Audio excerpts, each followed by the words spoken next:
Hey, welcome back to my channel. In this video, I'm gonna talk about top 5 best immersion blender. Starting at number 5. KitchenAid variable speed. In testing this KitchenAid model, I found it performed well. Like Immersion, I used it for salad dressings, especially bigger batch ones I intended to keep around for a week or so, since it emulsifies a large amount so quickly, and soup. In the latter case, I was especially appreciative of the pan guard, which fits snugly around the appliance's sharp metal cage, but still allows the blades to whir freely. When I accidentally touched the bottom of my beloved Dutch oven, it didn't leave a scrape. I will note that when I blended a sauce with lots of herbs using the highest setting, there were still very tiny pieces speckling the liquid, unlike the fully emulsified, uniformly colored mixture I get when I use the Cuisinart Smart Stick.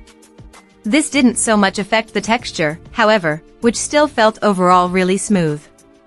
A final note, though I have the black, KitchenAid sells theirs in 9 different colors, if aesthetics are important to you. Coming at number 4. KitchenAid KHB 2561CU. This KitchenAid model has fewer speeds than the Breville. Still, recipe developer and cookbook author Jessie Sheehan finds it perfectly flexible. "I've always been fond of it," she says. "It's a tool you might not think you really need, but it's actually super helpful. I have a salad dressing phobia. I always want other people to make it for me. But this really helps. I can make mayo, or a fruit compote, or I can whip egg whites for baking with a whisk attachment. We have a Vitamix we use when we're making smoothies en masse, but it's nice to be able to make smaller portions, too." One of those attachment bell blades that comes with the KitchenAid 5-speed is, in fact, meant to be especially efficient at crushing ice. It's easy to use and the cord has never been a problem because it's quite long, Sheehan says. Plus, it's not crazy expensive. At number 3. Braun MQ 5000 hand. The Braun only has 2 speeds. Cookbook author Julia Turshen uses hers primarily for 2 tasks, making salad dressing directly inside of a deli container, so she can store it in the fridge without dirtying 2 bowls, and blending soups, especially when she's looking to puree just some to thicken the body. She appreciates the simplicity, which works perfectly for her needs without giving her too many choices. And she doesn't find the cord impacts my usage at all since nothing in my kitchen is terribly far from an outlet, she says. Most kitchens can probably say the same. For several years, this straightforward model has held up great, Turshen says. Number 2 of my list. Cuisinart CSB 179. The Cuisinart Smart Stick standout feature is an incredibly smooth variable speed dial that takes the machine from low to high. In my own testing, I was able to shift seamlessly between the high and low points. Making subtle adjustments in either direction when necessary isn't quite as easy as it is with the more expensive Breville above, but it's certainly doable. I managed to never slip too far in either direction, which is especially important when blending hot soup or whisking something like heavy cream, where increasing speed gradually prevents splatter.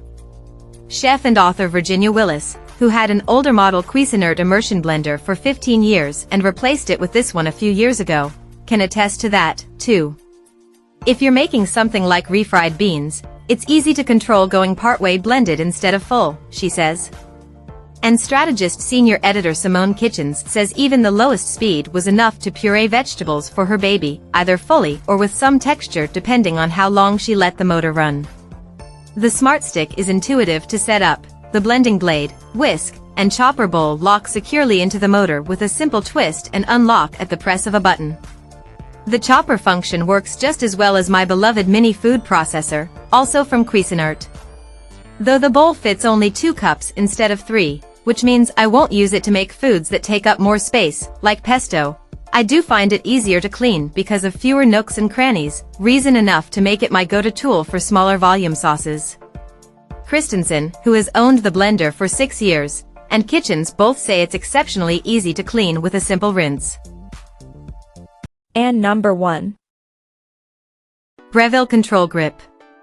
When I tested the Breville Control Grip, I found it to be very powerful, but the main reason I awarded it best in class is that it allows for subtle changes between 15 speeds, the most of any on this list. That variance came in handy when blending liquids I didn't want to splatter everywhere, like hot soup and heavy cream. I was able to start low and gradually move up. The distinction also means it's very easy to control. With variable speed, it can be harder to land exactly where you want to, but this one allows for subtle but clear differences when making mixtures like salsas, where you don't want to overblend, or immersions like aioli. Too fast and the mixture would become undesirably thick as you slowly stream in olive oil.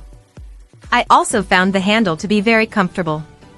It's made of silicone and designed so that you can get your fingers fully around the neck while still operating the buttons.